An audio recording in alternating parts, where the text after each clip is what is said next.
Assalamualaikum warahmatullahi wabarakatuh. Bismillahirrahmanirrahim. Allahumma sholli wa sallim ala sayyidina Muhammadin wa ala alihi washabihi asma'in nama ba'du. Sedanten ingkang kula hormati wabil khusus teman bapak kula Kiai Haji Agus Ali Masyuri, beberapa kiai yang tanpa ngurangi rasa hormat saya hormati semua. Ini ada beberapa Gus. Ini saya ngaji insyaallah seperempat jam. Seperempat jam nanti yang menghisap Gus Kausar berapa Gus? 10 menit. 10 menit. Begini, sebetulnya saya membela semua umat Islam itu ahlul jannah karena saya ini ibarat marketing. Kalau orang Kristiani itu kan setiap orang mati sudah tenang bersama Bapak di surga. Jadi kampanye itu menarik sekali. Sementara kita sudah kiai, sudah imam masjid, sudah ulama, masih saja dikhawatirkan su'ul khotimah. Ini kalau kampanye ini tidak imbang, ini nanti saya takut kalah. Makanya saya bilang pokoknya semua orang mukmin itu ahlul jannah. Karena memang asli hadisnya seperti itu, mangqala la ilaha illallah dakhalal jannah. Bahwa kemudian ada beberapa kiai yang mungkin wataknya itu pesimis, kemudian bikin sekian aturan-aturan yang sebetulnya itu cerminan dari pesimisnya. Terus akan-akan masuk surga itu susahnya bukan main. Nah itu saya tidak setuju karena tadi pasti kalah dengan kampanye sebelah yang setiap orang mati dibilang sudah tenang bersama Bapak apa? Di surga. Jadi ini penting. Terus kedua saya bilang agama ini sudah begitu baik. Masa kunci surga sudah dibocorkan miftahul jannah la ilaha illallah. Masa sudah pegang kuncinya nggak jadi masuk surga itu kan aneh. Ya sudah masuk saja, tapi tidak usah minta bantuan saya, masuk aja. Kan sudah pegang kuncinya. Terus ketiga, kenangan terburuk saya ketika jadi kiai itu gini, saya ada beberapa guru SD datang ke saya. Ini agak-agak masalah besar. Gus boleh enggak buka ujian nasional yang masih disegel? Semua guru bilang enggak boleh, itu kriminal kan. Ada satu guru yang bikin analogi agak kacau. Boleh saja. Wong ujian di kuburan saja dibocorkan para kiai enggak apa-apa. Itu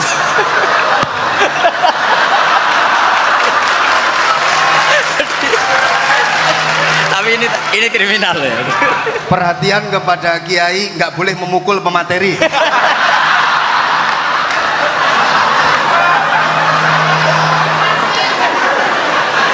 Jadi tentu itu analogi yang salah kan. Marrobuka kan, Tuhan kamu siapa, nabi kamu. Tuhan kamu siapa, nabi kamu siapa, imam kamu siapa. Ini kan sudah dibocorkan oleh para kiai. Artinya apa? Nak raiso jawab kebablasan gitu. Terus guru ini berpikir kalau ujian akhirat sekrusial itu saja bisa dibocorkan, kenapa ujian nasional tidak boleh? Tentu ini kias yang salah, saya tidak ngajari seperti itu. Tapi saya ngajari ke kalian betapa mudahnya masuk surga. Kunci jawaban sudah dikasih, kunci pintu masuk sudah dikasih. Kok sampai tidak masuk, ini kebablasan. Paling salah gurunya. Jadi ini kenapa saya sering cerita orang mukmin semuanya itu min ahlil jannah, itu saya jamin. Sama tidak usah takut su'ul khotimah, tidak usah takut berlebihan seperti itu. Karena setahu saya, setidaknya saya mewakili ulama zaman ini. Rata-rata guru kita ini bermadzhab Syadzili dalam berkeyakinan berpikir tentang Allah. Di antara ini yang mulai saya ngomong serius, supaya tadi kan guyonannya sudah diambil Gus Reza sama Gus Kausar. Saya tahu kenapa mereka guyon. Kalau ngomong serius takut kalah sama saya.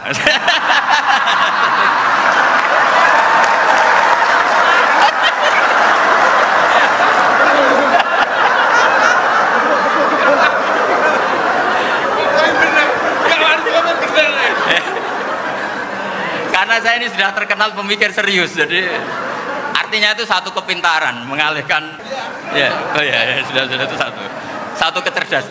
Tidak hanya ngalim tapi betul cerdas. Jadi itu bukti beliau ini cerdas itu.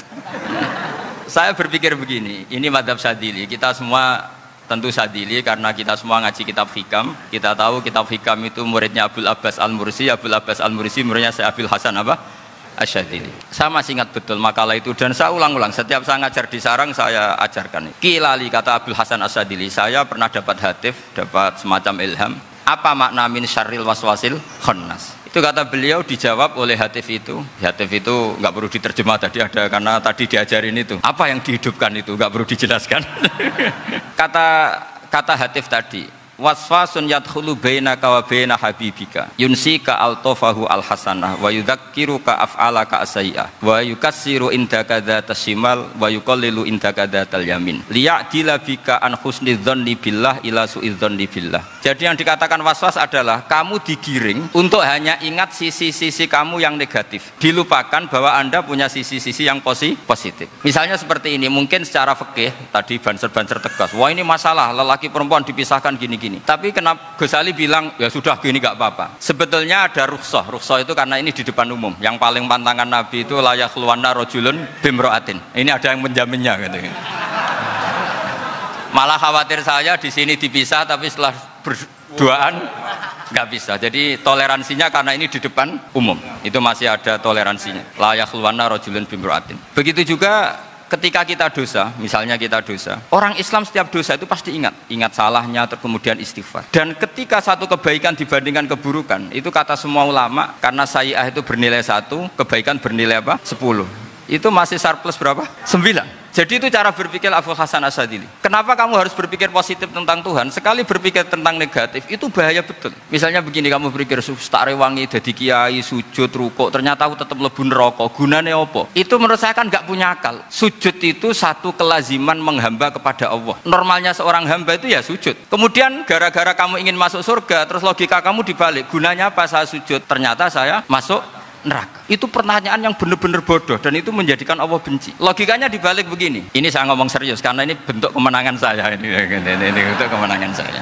Saya berkali-kali ngomong di kota pelajar di Jogja karena banyak pengujinya juga. Bukan sekedar pendamping tapi penguji, banyak yang profesor, bukan sekedar doktor, banyak yang profesor. Jadi biar ini dok. Begini, saya pernah ditanya sama seorang dosen, Gus, saya ini ngaji hadis banyak, tapi ada yang saya tidak paham, yaitu mangqala la ilaha illallah dakhalal jannah, ada kalimat wa in zana wa in saraka. Meskipun pernah zina, pernah maling. Ini kan seakan-akan mentoleransi perzinaan dan pemalingan. Terus saya bilang, oh makna hadis itu seperti ini. Jadi kebenaran absolut, kebenaran yang mutlak itu tidak akan terganggu oleh status perilaku seseorang. Saya berkali-kali memberi contoh. Orang yang ditangkap KPK akan bilang 1 tambah 1 2. KPK-nya juga bilang 2. Rivalitas dalam politik, Pak Prabowo ya bilang 2, Pak Jokowi juga bilang 2. Orang yang zaniyah, yang lonte pun akan bilang 2. Muftinya juga bilang 2. Ketua MUI-nya juga bilang. Artinya gini, kebenaran yang absolut adalah kebenaran yang siapapun akan meyakini seperti itu. Seperti 1 ditambah 1, 2. Kamu punya musuh bilang 2. Kalau ibu-ibu ini punya maru ya marunya bilang 2 tadi tambah mama. Nggak tahu saya terjemahnya apa tadi. Kebenaran yang absolut itu kebenaran yang siapapun pasti mengakui. Dan uniknya begini, saya kalau saya pernah ngaji acara himmah, acara pondok sarang di Demak. Kalau kamu bilang 1 ditambah 1 menjadi 2, untuk mengatakan 2 itu kamu butuh hadiah enggak? Mereka semua jawab enggak. Kita semua enjoy saja mengatakan tembok itu putih. Kenapa? Karena memang putih. Kita mengatakan 1 tambah 1 2 karena memang kita tanpa presentasi dapat hadiah, dapat penghormatan. Kenapa untuk mengatakan Allah itu Tuhan kita butuh surga? Memangnya kalau tidak ada surga Allah tidak jadi Tuhan? Ini problem orang soleh-soleh yang terlalu pesimis. Makanya nanti orang-orang soleh itu masuk surganya berat. Tapi kalau orang alim lebih gampang kira-kira seperti itu. Iya, karena kan imannya lebih bagus. Dalam hadis qudsi Allah ini yang dibuli orang-orang soleh. Laulam akhluk jannatan wala naron alam akun ahlan an uto'ah. Dalam hadis qudsi, kalau saja saya tidak menciptakan surga dan neraka, apa saya tidak jadi Tuhan yang perlu ditaati? Apa kalau kamu tidak saya kasih uang 1 juta terus bilang 1 tambah 1 11? Enggak kan? Tetap bilang berapa? 2. Kalau kebenaran absolut yang 1 tambah 1 kamu bilang 2 meskipun tanpa mendapat hadiah, kenapa untuk bilang Allah Tuhan kamu butuh hadiah surga? Itu kan serah ikhlas blas. Makanya saya terus mengajarkan ikhlas. Ikhlas itu bisa dilatih dengan akal, dengan pikiran, bil ilmi lah. Harus dilatih. Nah di sini ini momen atau makna yang mestinya harus difahami wa in zana wa in saraka, bahwa kalimat ini sah meskipun dilafatkan seorang yang pernah zina. Sama seperti 1 tambah 1 2 sah, diucapkan siapa saja sah. Dan siapapun akan mengucapkan itu secara ikhlas. Ini penting saya utarakan. Sehingga setelah ada firqah-firqah takfiri yang mengatakan orang megang keris itu syirik, ke kuburan syirik, ini syirik. Itu salah besar. Salahnya adalah tadi, kalimat-kalimat atau kebenaran-kebenaran absolut ini sudah jadi sibghatullah man ahsanu minallahi sibghah. Kalimat ini begitu absolut di hatinya orang mukmin. Sehingga ketika terganggu oleh hal-hal yang adat istiadat kayak pegang keris kayak apa, ini tidak mengganggu. Tetap kualitas iman ini di atas keyakinan adat membawa apa keris. Kalau orang membawa keris menjadi syirik karena percaya sama makhluk. Orang misalnya kejawen kalau nggak bawa keris nggak nyaman. Orang kota itu kalau nggak bawa ATM juga nggak nyaman. Itu tidak dihukumi syirik. Kamu pergi lupa bawa HP nyaman enggak? Enggak, kenapa tidak dihukumi syirik? Jadi ini logika-logika. Jadi makanya ini Gus Reza boleh ngeritik saya. Saya itu berkali-kali bilang, saya termasuk ulama yang mau bikin gerakan cangkem elek. Karena nanti kalau saya nisbatkan ke Rasulullah itu tidak pantas, karena Nabi ahsanan nasi khalqaw wa khuluqa. Tapi saya siap jadi bempernya Rasulullah sallallahu alaihi wasallam. Pernah ada diskusi di Jakarta, ini kisah nyata. Apa dalilnya setelah sholat salaman? Mana hadisnya? Itu dijawab hadisnya tentu kita kesulitan. Kalaupun ada hadisnya dhaif semua yang masalah musafahan. Akhirnya mau tidak mau dijawab pakai cangkem elek. Boleh enggak kamu setelah salam nyalain HP yang off? Boleh. Boleh enggak ke kamar mandi? Boleh. Oh berarti kencing boleh, nyalain HP boleh. Yang enggak boleh itu ingat Allah. Karena mereka mengkritik wiridan, ngeritik salam. Akhirnya mikir deh, ada enggak hadisnya orang setelah sholat nyalain HP? Nggak ada kan? Tapi mereka nyalain HP nggak hambatan. Tapi untuk salaman masalah. Ke kamar mandi boleh. Tapi untuk wiridan nggak boleh. Akhirnya mereka sadar, oh iya. Lama-lama dibisi gini yang kelompok itu. Kamu itu korban aliran supaya kamu nggak ingat Allah, ingatnya HP-nya. Sehingga orang wiridan kamu kritik, orang nyalain HP nggak kamu kritik. Itu kelompok itu adalah kelompok orang-orang yang supaya orang Islam itu lupa Tuhannya. Itu gerakan cangkem elek, tapi jadikan orang sadar. Jadi ini penting. Jadi kalau kamu tidak bisa bela agama dengan jalan yang lurus karena tidak bakat gitu, nggak apa-apa pakai cangkem elek tadi. Karena nggak mungkin gerakan ini dinisbatkan kepada Rasulullah Shallallahu Alaihi Wasallam. Kalau soal sanad, saya punya sekian sanad tentang itu. Tapi tidak usah kamu ikuti. Ada orang tanya, ya Pak Kiai kalau setan dibakar di neraka panasan enggak? Ya panasan. Loh kan setan dari api, ngapain harus panasan? Kan materinya sama. Terus Kak Kiai tadi gak kesulitan, dia ngambil pasir, disawur di wajahnya. Wah sakit Kiai, kamu kan dari tanah, kena tanah kok. Jadi itu ada sekian, artinya gini ya, kalau kesulitan jawab pakai baik-baik ya sudah pakai cangkem elek itu aja kan. Tapi tentu kan gerakan ini tidak mungkin dinisbatkan kepada para nabi. Tapi saya pastikan meskipun nggak bisa dinisbatkan kepada para nabi dari segi cangkem elek tadi, tapi secara semangat itu sama. Saya punya sekian contoh. Bener Gus Riza tadi gojok saya sengawur-ngawurnya itu masih punya sanad. Itu pas saya ngawur pun masih punya apa? Sanad. Nabi Ibrahim itu ketika faja'alahum juzatan illa kabirallahum itu si berhala paling besar dikasih kapak. Ketika mereka geger, ini siapa yang berhala-berhala kecil? Kata mereka, sami'na fata yadhkuruhum yuqalu lahu Ibrahim. Ya kira-kira Ibrahim lah gitu. Terus Ibrahim didatangkan, siapa yang melakukan ini semua? Ini jawaban Nabi Ibrahim, bal fa'alahu kabiruhum hadza. Ya tanya yang bawa pedal, saya kan enggak bawa kan. Terus kata orang-orang, otak kamu itu di mana? Masa berhala disuruh nanya? Kan enggak bisa ngomong. Ibrahim kembalikan, uffil lakum walima ta'buduna min dunillah. Lalu otak kamu di mana? Sudah tahu enggak bisa ngomong kok disembah gitu. Itu ada kata ufin loh. Ufin itu kalau diterjemah kira-kira ya agak-agak jancuk gitu. Kira-kira ya kira-kira seperti itu. Jadi sekarang dalilnya jancuk apa sih? Pakai jancuk biasa kalau misalnya saya bilang sudah itu Gimana? Jancuk itu dari daksu, dak tinggalkanlah suan perkara sing elek. Krono ilate wong Surabaya kakean rawon, akhirnya ngomongnya jancuk.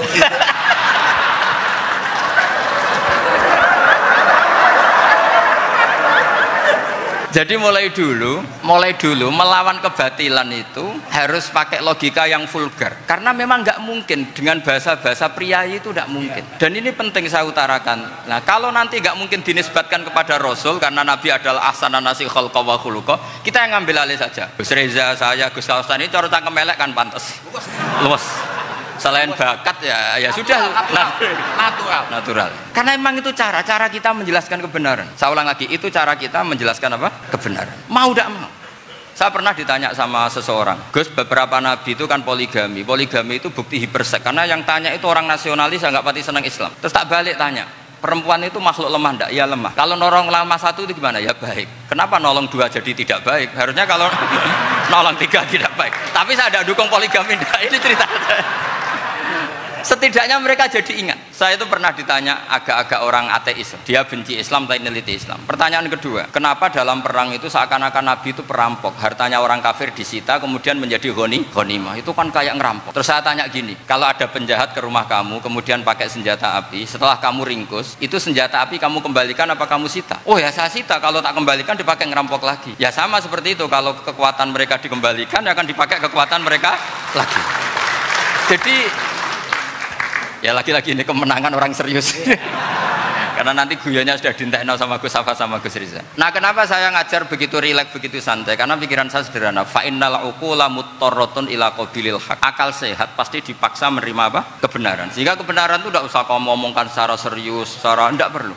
Kebenaran itu mudah diterima. Saya itu pernah ngaji berkali-kali di Jogja di mana-mana sampai ada buku seorang dokter nulis tesisnya itu bangga lagi menjadi muslim setelah ngaji saya itu. Karena saya menerangkan itu ringan. Orang Islam itu harus mencintai Allah. Ciri utama cinta itu tidak tegang, rileks. Saya bilang begini, kalau kamu pernah 1 tahun digratisi orang rumah, makanan, kamu kira-kira itu mudah nggak mencintai orang yang berjasa sama kamu minjemin rumah dan ngasih makan gratis? Mudah kan? Apalagi kita ini mudah mencintai orang yang minjemin mobil 1 tahun, ngasih rumah 1 tahun, apalagi selamanya. Kenapa kita tidak mudah mencintai Allah yang memberi kita bumi, air, oksigen, semuanya kita dikasih Allah? Akhirnya mereka mikir, wong mencintai seseorang yang ngasih dalam durasi 1 tahun saja mudah, apalagi mencintai Allah yang ngasih kita tanpa batas. Itu disebut walladzina amanu asaddu hubbal lillah. Orang mukmin itu mudah sekali mencintai Allah. Caranya dilatih tadi. Kita mudah mencintai orang yang berjasa sama kita. Kenapa tidak mudah mencintai Allah yang tentu jasanya lebih besar?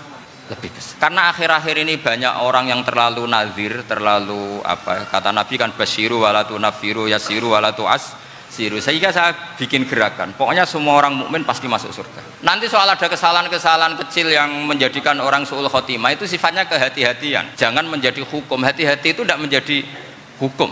Kalau kamu nyupir hati-hati itu bukan berarti pasti kecelakaan, enggak. Hati-hati itu ya hati-hati saja, tidak menjadi. Ini penting saya utarakan karena kubu sebelah kampanyenya sudah tadi, setiap mati pasti tenang bersama Bapak di surga. Sementara kita mau kampanye, kamu sholat tidak mesti diterima, haji tidak mesti diterima, jadi kiai tidak mesti masuk surga. Coba kalau kita kampanye gitu terus, yang mau jadi muslim itu siapa? Jadi ini sudah tak perhitungkan matang-matang, saya milih macam seperti itu.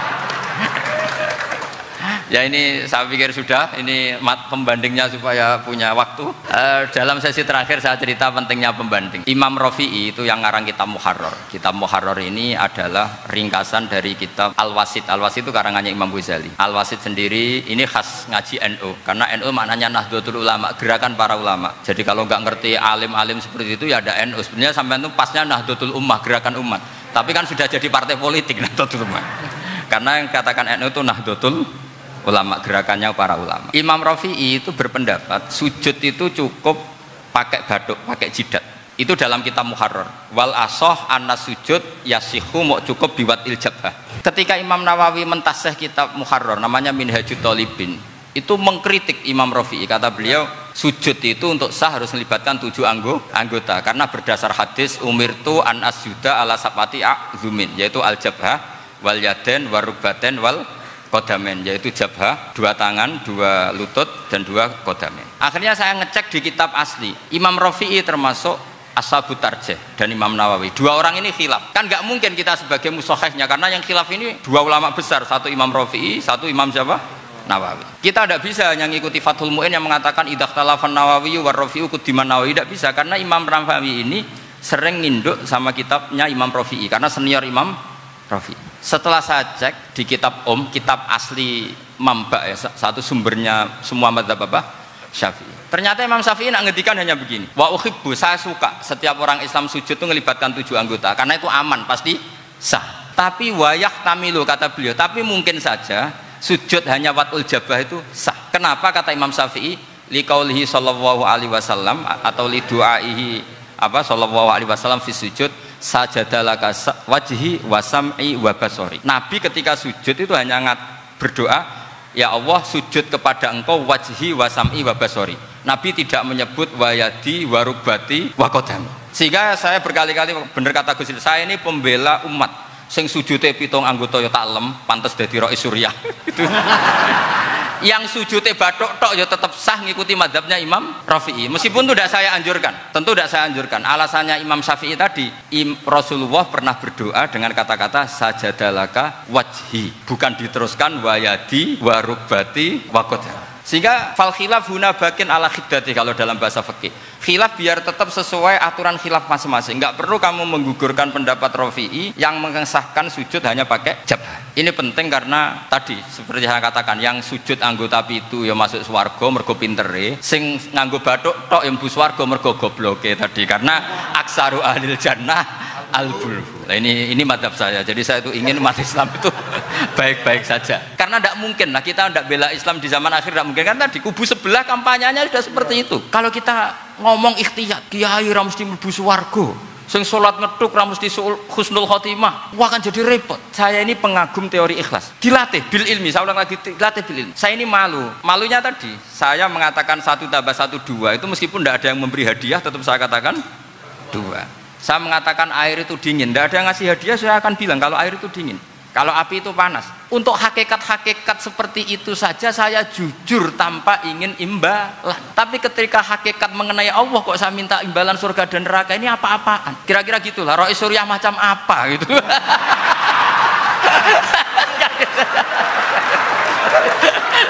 Ya saya kira demikian. Assalamualaikum warahmatullahi wabarakatuh. Assalamualaikum warahmatullahi wabarakatuh. Yang saya ingin tanyakan kepada Gus Baha, saya itu sering ngaji lewat YouTube panjenengan Gus. Insya Allah ilmu saya tambah walaupun tidak banyak.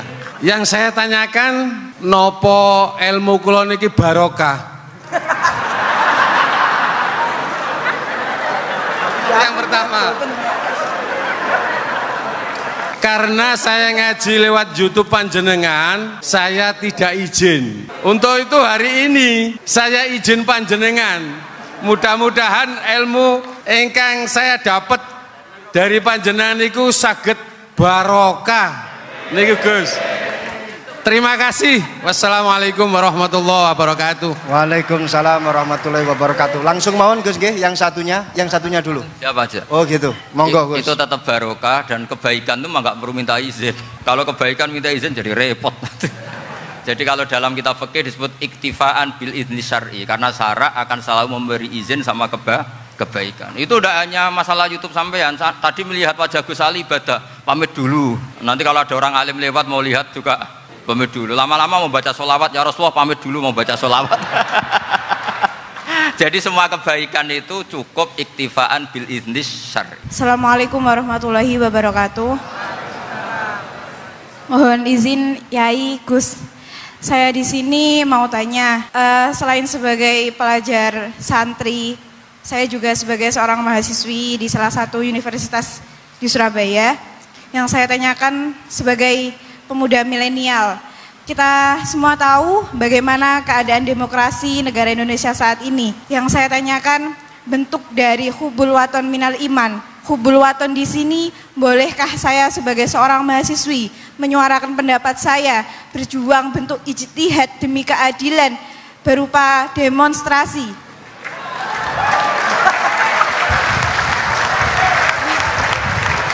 Ngapunten. Yang saya tanyakan di sini, bagaimana menurut Gus, apakah saya melakukan demonstrasi ini sudah baik atau sangat baik atau mungkin perlu dikaji kembali? Terima kasih. Wassalamualaikum warahmatullahi wabarakatuh. Begini kan, demonstrasi itu kan makna pokoknya itu kan apa? Memperlihatkan. Makanya demonstrasi kekuatan maknanya ya show, ya, memperlihatkan satu apa? Kekuatan. Sehingga kalau dalam Islam itu ya fleksibel, asal itu tidak merugikan orang lain, tidak anarkis, tidak mandorot bagi kelompok lain, tentu boleh. Bahkan kalau tidak menyuarakan suara kita, tentu dengan cara-cara yang tetap Islami, ya, itu malah kita disalahkan karena berarti tidak ikut bertanggung jawab terhadap proses bernegara. Tapi tentu disuarakan secara konstitusional dan secara. Kemarin pas demo di Jogja yang ramai itu masalah rancangan KUHP itu rektor UI juga ketemu saya pamit, Gus mau demo aja. Ya tapi yang baik dan sopan kan.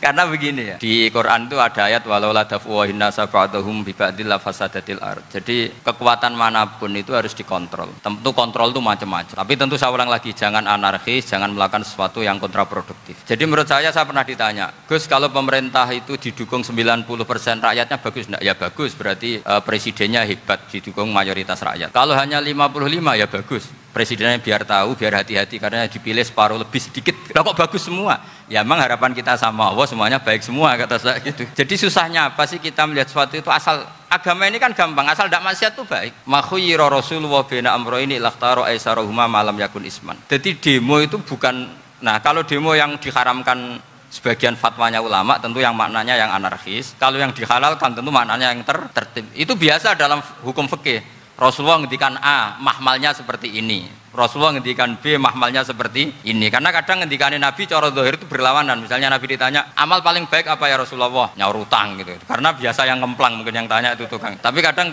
Nabi jawab birrul walidain. Kadang jawab as-sholat li awwali waktiha. Karena penanyanya ini beda kan gitu. Jadi ini penting saya utarakan. Karena zaman Nabi itu ya biasa Nabi misalnya ngendikan sesuatu itu.